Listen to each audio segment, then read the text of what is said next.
CEILING.MATH function rounds positive numbers away from 0 and negative numbers towards 0. This function has three arguments. In number argument, select the number that you want to round. In a significance argument, select the multiple to which you want number rounded. In this argument, the default value is entered 1.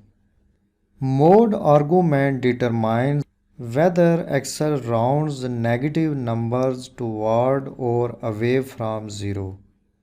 In a number box, select this cell reference. In a significance box, select this cell reference. Click OK.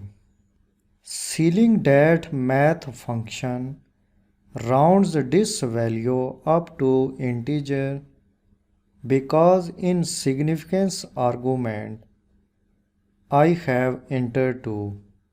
As this value is positive, CEILING.MATH function rounds this value away from 0 and returns 6 in this cell.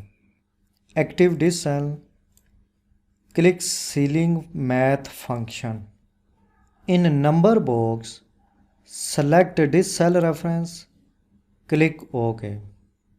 CEILING.MATH function rounds this value up to integer because in significance argument the default value is entered 1 and this value is positive.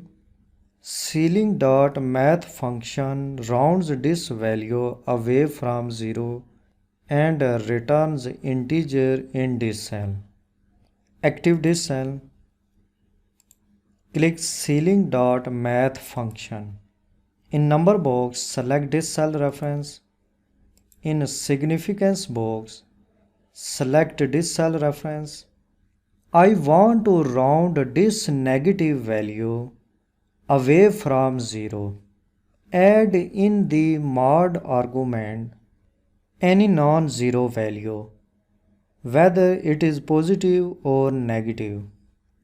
So in mod argument, select this cell reference, click OK. As this value is negative, function rounds this value towards 0. But I have entered 2 in mod argument. Function returns this value away from 0. Paste the same formula in these cells. Double click. In this way, CEILING.MATH function is used.